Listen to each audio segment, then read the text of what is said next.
Hey guys, what's up? Today I'm combining two videos that show the first and the last JRPG released on every single console. And we're gonna start with the PlayStation, so let's begin.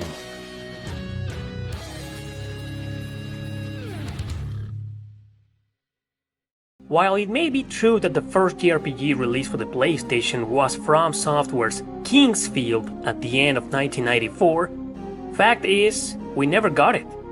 That's right, this game was never released outside Japan. Then there was Art the Lad released on June 1995, but again, only in Japan. That is until 2002 when Working Designs localized it along the other three games on this collection. Kingsfield 2, released in 1995, was localized as if it was the first Kingsfield ever. It caused a lot of confusion as you can imagine, but oh well, that is the very first JRPG released and localized for the PlayStation. Which means we never got a single RPG during an entire year. Weird, huh? And to be honest, it wasn't exactly a good premiere. Kingsfield 2, a first-person dungeon crawler, was not successful and almost nobody outside Japan gave a damn about it. Brutally hard, the hardest PS1 JRPG ever in my opinion, but definitely not bad for those who are into these kinds of games.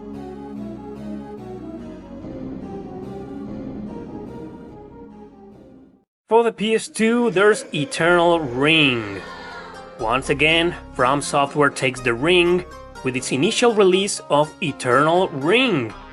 Yet another slow and boring first-person dungeon crawler. Nowhere near as hard as any of the Kingsfield titles, however, instead a friendly approach to the genre and the developer's style. This was a launch title actually, meaning you could buy this game right when the PlayStation 2 was released. Other initial JRPGs were Evergrace, an action RPG also by From Software, and Orphan, Scion of Sorcery. All three extremely mediocre games, with nothing special to mention, just titles that were kinda there to continue the PlayStation legacy of role-playing video games.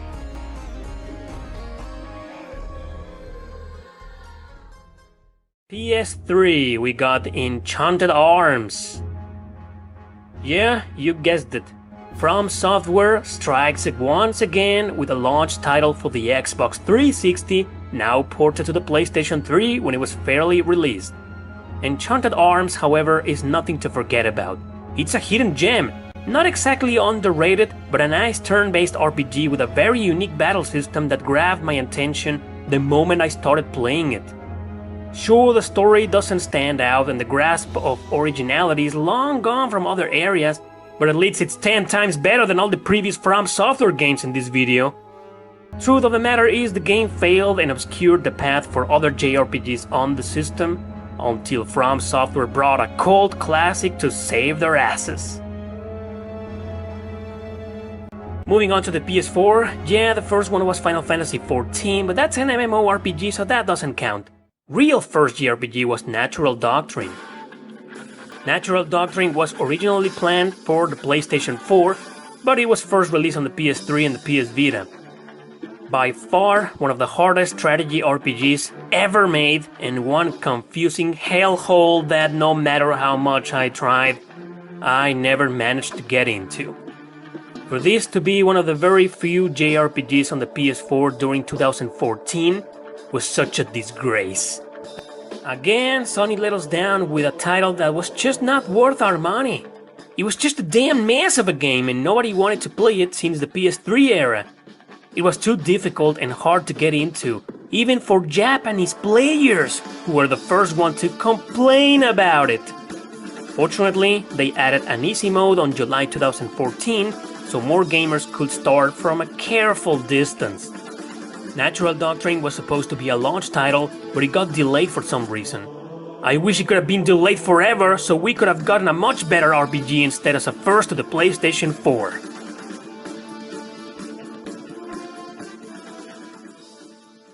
Alright, now to the portable consoles, the PSP.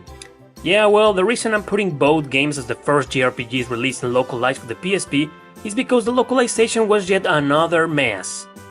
They're both Falcom RPGs of their nowadays popular franchise The Legend of Heroes, also part of a saga called the Gagard Trilogy. Prophecy of the Moonlight Witch was the first one, released on September 16, 2004 in Japan, but we didn't get it until June 20, 2006, almost 2 years after its original release.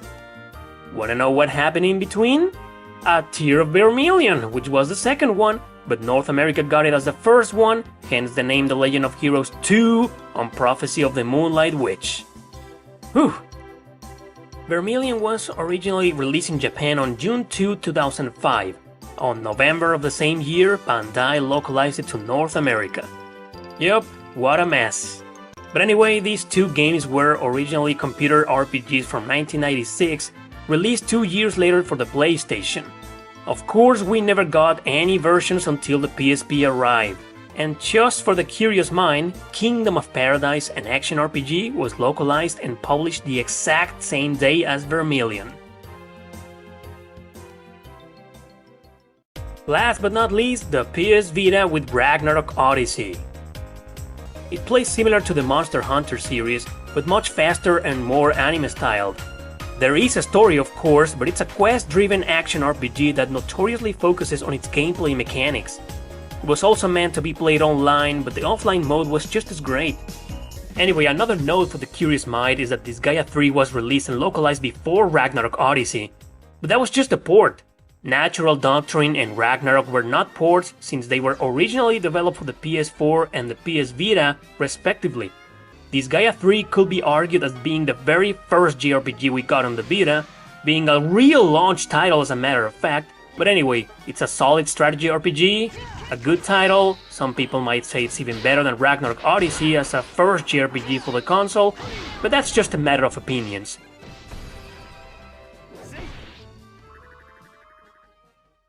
Oh, and by the way, we've got Demon's Souls on the PS5 as the first one, November 12, 2020 for North America, and the rest of the world, November 19. On the PlayStation 1, we've got Final Fantasy Origins, released on April 8, 2003. This is a full remake of the very first two Final Fantasy games in existence. It was also the very first time we ever got an official English release of the second game. Despite being released quite late in the PS1 lifespan, it did very well in sales. In my opinion, this and the PSP port are the best versions to play of these two classic RPGs.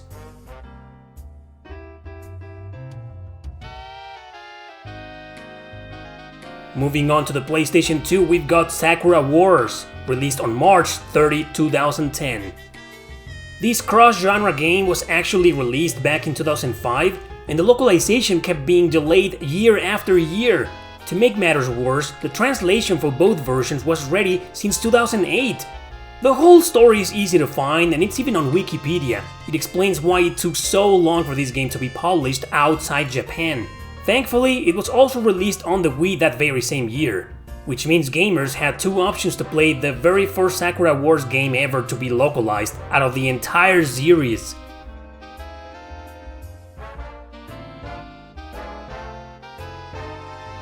On the PlayStation 3, we've got Persona 5, released on April 2017.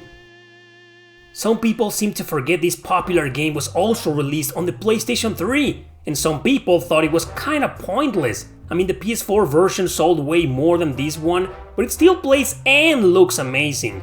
Honestly, in my opinion, you can't go wrong with either version. Hard to believe it's the last JRPG to be released for the PS3, considering it's a game that was basically designed for a newer generation.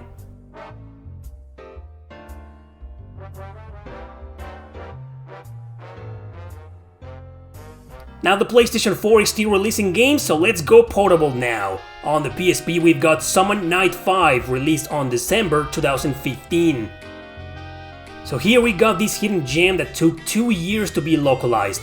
Gaijin Works did the job, company founded by ex-employees of Working Designs, including the former director Victor Ireland.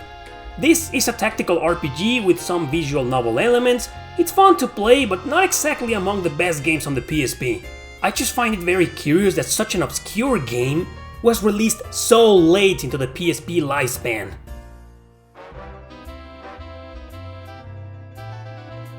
Last but not least, the PS Vita with Wizards of Brandel, released on December 2019.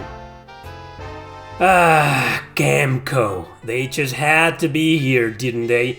Yeah, man, Capcom kept releasing their generic-styled RPGs on the PS Vita until the very end of its lifespan. It wasn't until Sony forced them to stop so they could continue on with other consoles. Now, is this game any good? I downloaded it just to play it out of curiosity and... not really. It isn't bad, but it's just one of those dozens of Capcom RPGs you probably shouldn't bother with.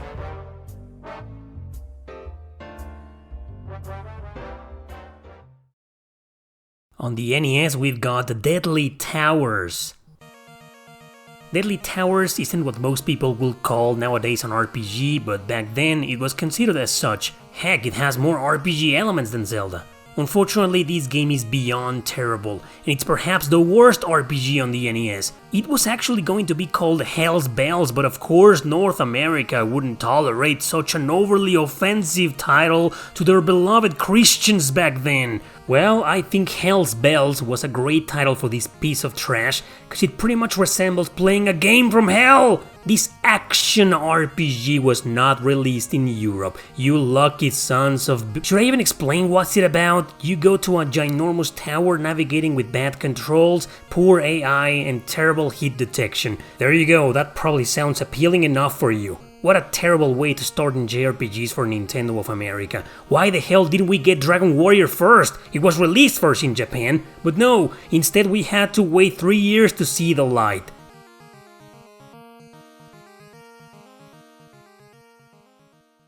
Moving on to, oh man, Draken on the Super Nintendo. Originally, this game was a point-and-click adventure for computer systems developed by French studio Infogrames. Some douchebags in Kemco of Japan apparently really liked it and decided to twist its pure and innocent nature into a sickened abomination. Some kind of real-time strategy JRPG. The worst one on the Super Nintendo, to be honest. It's one of the earliest games in the genre with a 3D overworld navigation that obviously sucks bananas. You play as a bunch of generic and boring Western RPG looking characters in a bizarre medieval setting. The goal is to reach places like ruins to perform investigations while fighting enemies. Combat is pathetic here, so pathetic that it makes me want to play Deadly Towers instead. You barely understand what's going on or what you need to do. Sure, eventually you find out, but why would you? I mean, just look at it! Does this look like something you'd want to play? You know what, don't answer.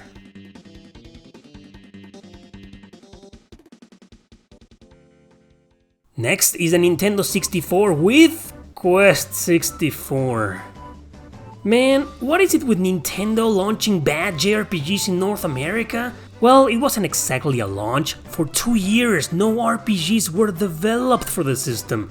Quest 64, however, had potential, so you go around while a sadistic camera torments you during your journey. Controls, I guess they were acceptable back in 1998, but not today. Combat starts with you locked in a limited area. If you're away from the enemy, you gotta move closer to them for melee attacks. It's played in turns with some real-time elements as in battle flows, no matter what you do. It's boring, but it isn't terrible. This game was mediocre at best and it obviously didn't age well. At least it's far better than Draken or Deadly Towers, but it's just a sorry excuse for an RPG. I'm surprised Japan released it first in Europe and North America, waiting almost an entire year to release it in their territory.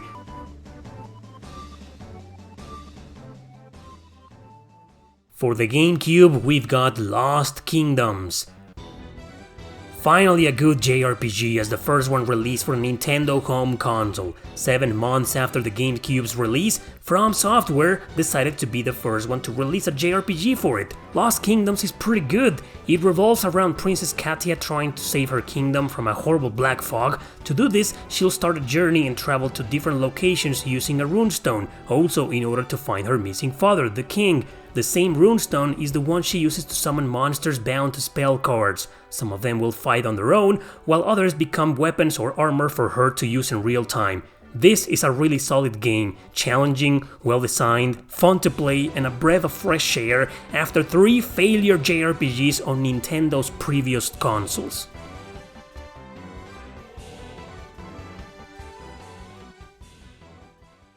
Moving on to the Wii with Super Paper Mario.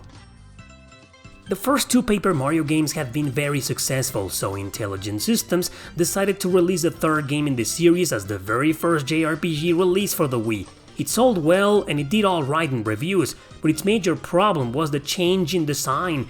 It was no longer a turn-based RPG in 2D, instead it was an action RPG playing more like a platformer, switching constantly from 2D to 3D points of view. For some, this game was an acquired taste, and I can see why. First time I played it, it didn't really grab me, and I thought the mechanics were very tedious. Today, I have a little bit more appreciation for it, but it's honestly inferior to its 2 great predecessors.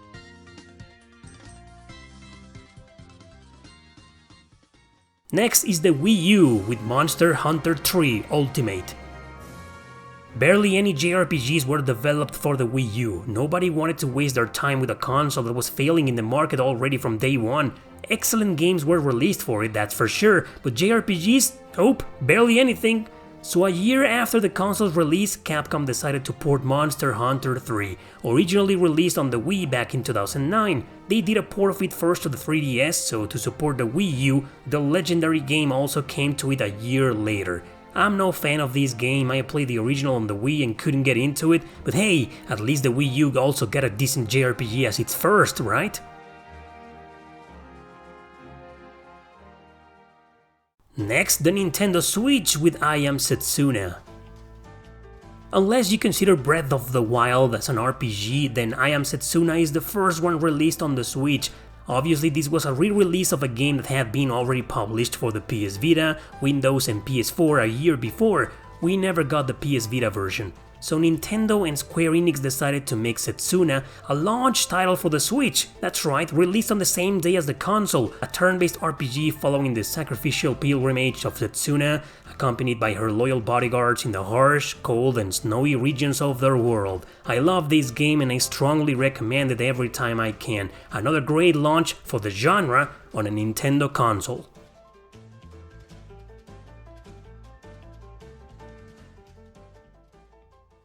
Let's go back to the portable systems with the Game Boy and the Final Fantasy Legend. For a short time, the Game Boy saw no RPGs upon its release, not until halfway through December when Squaresoft launched their very first Saga game.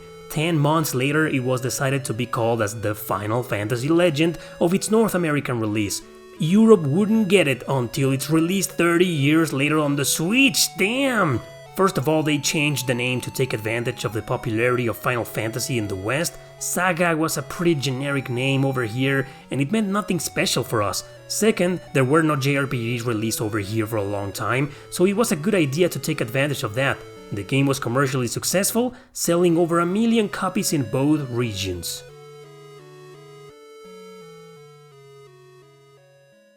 Next is the Game Boy Color with Power Quest. A couple of months after the release of the Game Boy Color, Capcom and Sunsoft partnered for the release of Power Quest, a hybrid video game combining RPG and fighting. In this town, people play games and they're called modelers.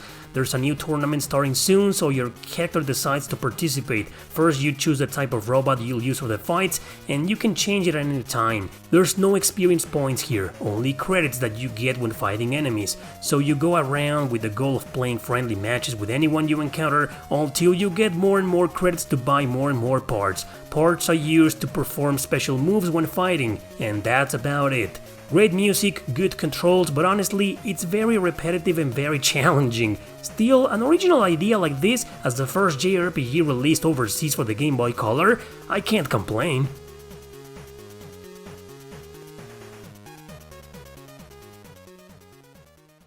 Moving on to the Game Boy Advance with Mega Man Battle Network. Actually, the first JRPG released for the Game Boy Advance was Monster Guardians, but it was only in Japan! However, that very same day, Mega Man Battle Network was released over there. It took over 7 months for it to reach our lands, but it was the start of a legendary successful series of RPGs on the GBA. I've only played the first game, but people told me it's not the best one. Through this, I thought combat was pretty unique and interesting. It has some strategic mechanics in there, but it's an action RPG where you need to react quickly, moving Mega Man around, so it's very intuitive. Unfortunately, I think some of the puzzles make it tedious for me. Overall, however, I think it was a good start in the JRPG universe on the Game Boy Advance.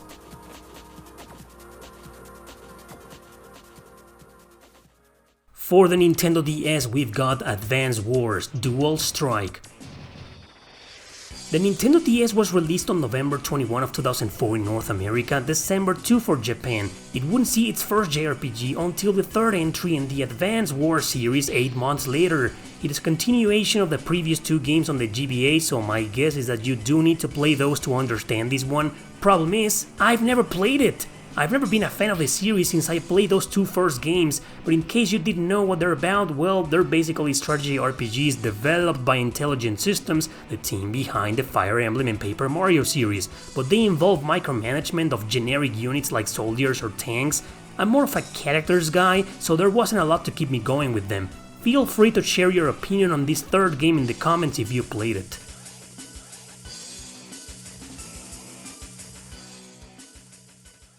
Finally, on the 3DS, Tales of the Abyss.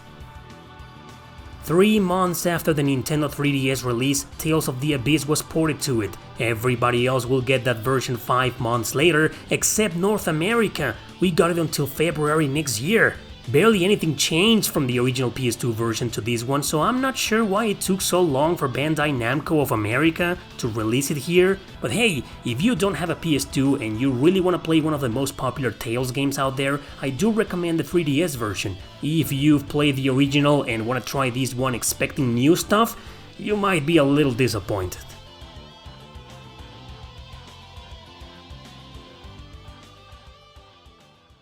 Okay, let's start off with the NES with Dragon Warrior 4, released on October 1992.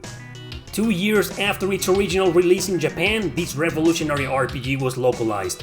It seems kind of ironic if we consider that Super Nintendo was already out. But it's Dragon Quest. Those games can be released years after a console's existence and still be successful. Now that I think about it, 1992 was a great year for role-playing games, mostly thanks to this game.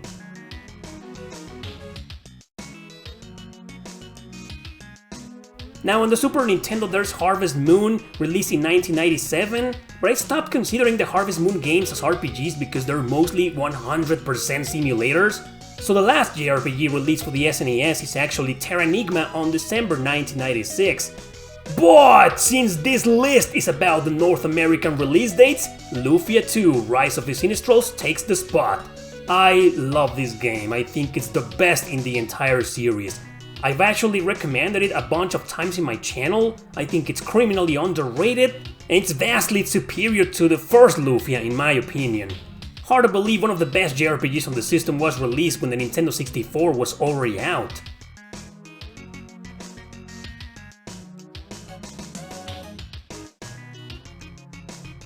And speaking about the 64, Paper Mario was released on February 2001. Another one that's hard to believe, eh? It marked the beginning of a new franchise. You know the story already, Nintendo and Squaresoft parted ways after the Final Fantasy VII controversy, so instead of creating Super Mario RPG 2, Nintendo's subsidiary, Intelligent Systems, was hired to develop a brand new game. Paper Mario was born, and its legacy still continues on nowadays.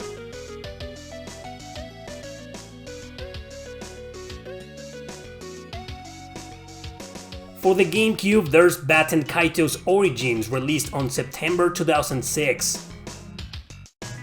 This game was originally going to be released for the Wii. However, Nintendo refused to accept that since the first game hadn't really been that successful. Numbers matter a hell of a lot to Nintendo, so it shouldn't be a surprise. And because by 2006 the Wii was already out, they thought it would be better to abandon this series on the GameCube for good. Origins is a prequel, obviously, and it's not as great as the first one, but it's still an amazing game, now totally forgotten. Damn it, Nintendo!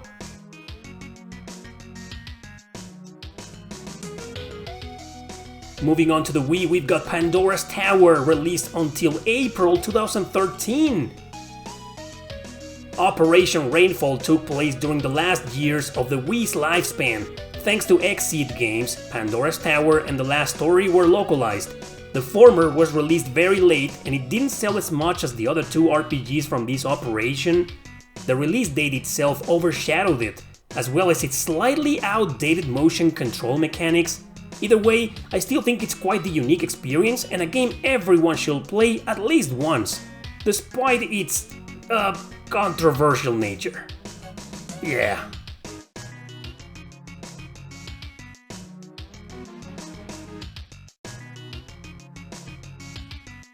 Let's continue on with the Wii U. Revenant Saga was released on July 2017. Kemco strikes again, but graciously with one of the best JRPGs they've published. I've actually covered this game a few times before because I really think it's pretty solid. Now, the Wii U wasn't its first home console. That would be the PS3 a few months ago. Yes, before Persona 5, so Revenant Saga was almost the last JRPG on that system as well. Anyway, it didn't get a physical release on either console, so people often overlook it. Yes, I do recommend this one of the very few Kemco RPGs that are actually worth it.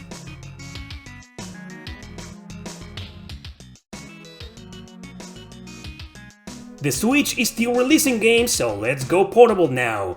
First of all, the Game Boy with Pokémon Yellow on October 1999. Everyone was already into the Game Boy Color when Pokémon Yellow was released. It didn't affect its sales at all because the color was backwards compatible, which means most people probably play this version on it. I'm not a Pokémon fan here, but I'm surprised to say that these series have the Dragon Quest effect, meaning it doesn't matter when they release them, they'll probably be always successful.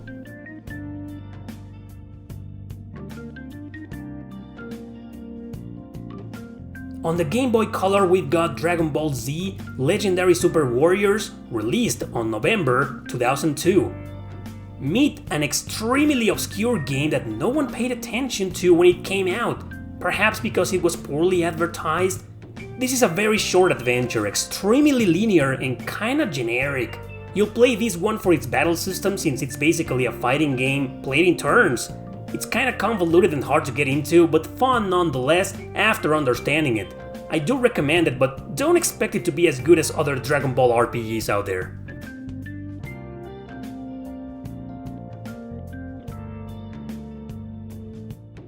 Moving on to the Game Boy Advance with Final Fantasy VI Advance, released on February 2007. The second port this masterpiece received was on this classic portable system. It plays better than its PS1 counterpart, but it had two scenes involving Celise completely changed to favor modern censorship. Ugh. Anyway, a new translation more faithful to the original Japanese version was done. It has 2 bonus dungeons, 4 new espers, most glitches and bugs were fixed, etc.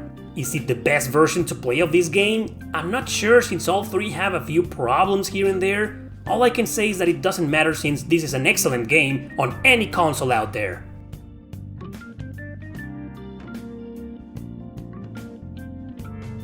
Let's talk now about the Nintendo DS with Pokémon Black and White 2, released on October 2012. Nintendo and Game Freak decided to do a couple of sequels to the original games also on the DS. Yeah, both versions were released the exact same day. I'm not a Pokémon guy, so I can't tell you if they're good or bad, but I imagine that if you like Black and White 1, you'll probably like these 2 as well, right? Right?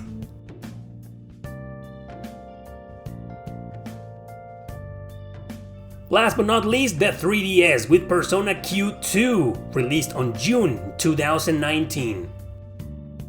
When the world thought that the Nintendo 3DS was dead, along came a bunch of releases in 2019. Some Yokai Watch games were released that year actually, but the last JRPG was Persona Q2, New Cinema Labyrinth, a sequel to the first one that came about a few years before.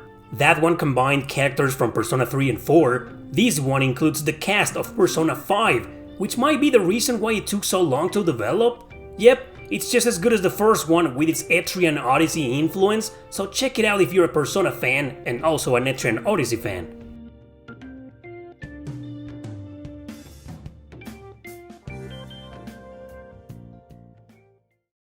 Alright, we're gonna start with the Master System with Miracle Warrior Seal of the Dark Lord.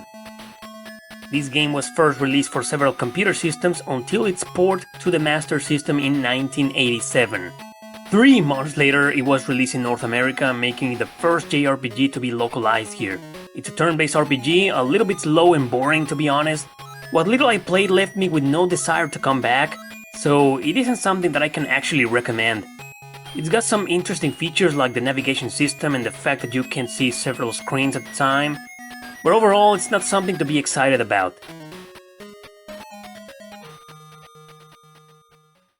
Now for the Sega Genesis or Mega Drive, we've got Phantasy Star 2.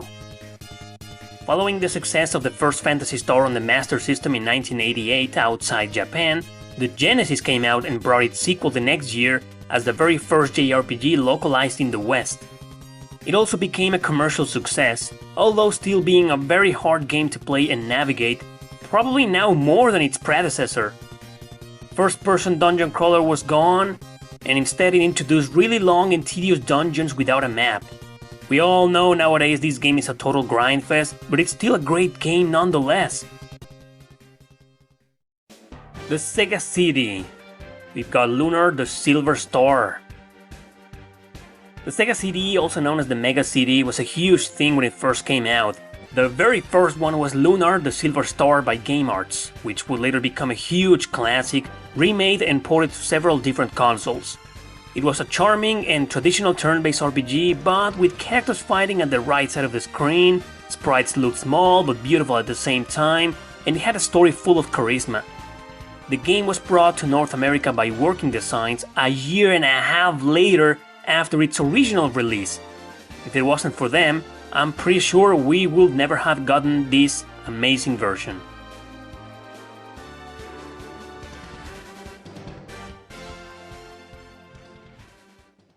Moving on to the Sega Saturn with Virtual Highlight.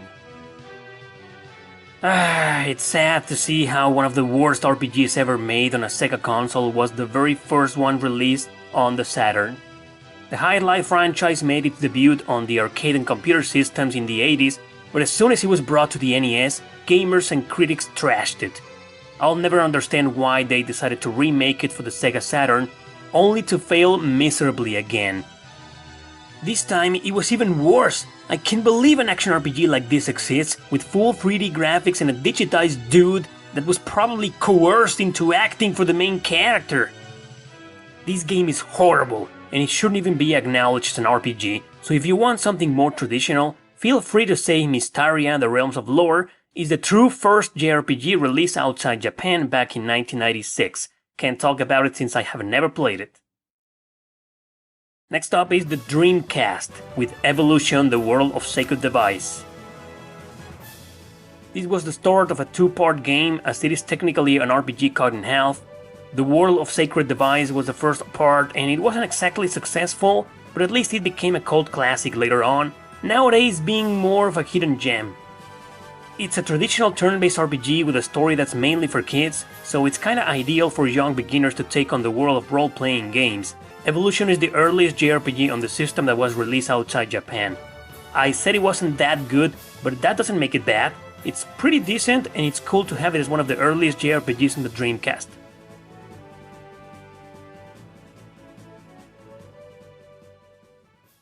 Last but not least, the Game Gear. We've got Crystal Warriors. It is the first JRPG released on the Sega's first portable console back in 1991. Before this game, there was Dragon Crystal, released in 1990, but that's just a roguelike with barely any RPG elements on it.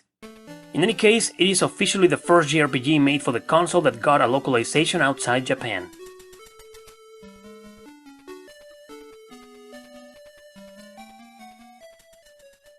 The Master System. There's Golden Axe Warrior, released in 1991. This is a shameless Zelda clone, but with stronger RPG elements. Here you'll visit towns frequently and interact with NPCs quite often.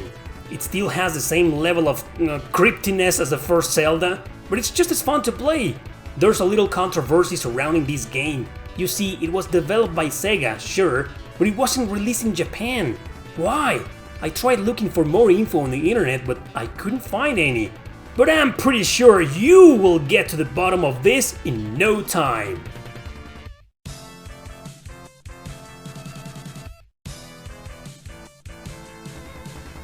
Moving on to the Sega Genesis with Light Crusader, released on May 1995. It's an isometric action RPG that focuses more on its gameplay than on its generic story. I actually consider this game for my list of RPGs with bad story but great gameplay. However, after playing it for several hours, I realized it's very cryptic and tedious. It's still great, don't take me wrong, and it's actually quite short, but I find it somewhat hard to praise nowadays.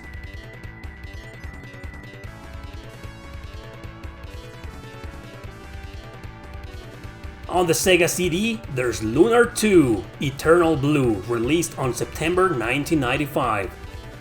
So the first version of this all-time classic was released until 1994. Thankfully, it took less than a year for working designs to localize this game. But sadly, the Sega CD was a complete failure in North America, so therefore, this little RPG failed as well. It wasn't until its PS1 port came about that Working Designs once again localized it and threw it into commercial success.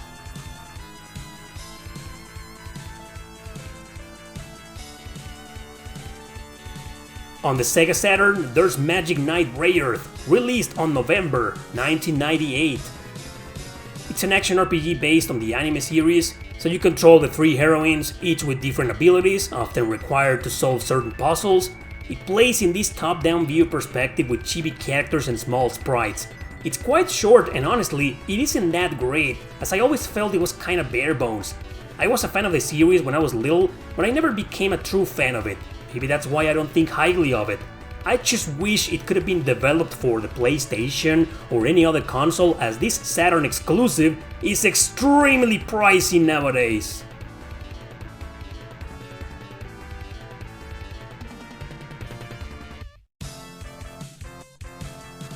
Moving on to the Dreamcast with Phantasy Star Online version 2, released on September 2001. I've never played this version, so I can't really comment on it. All I know from what I read is that it's an updated version of the first one with new content and improved features. I did play the original, and I always thought its offline story mode paled in comparison to the Universe saga. But it was meant to be an MMORPG more than anything, so it obviously succeeded more as such.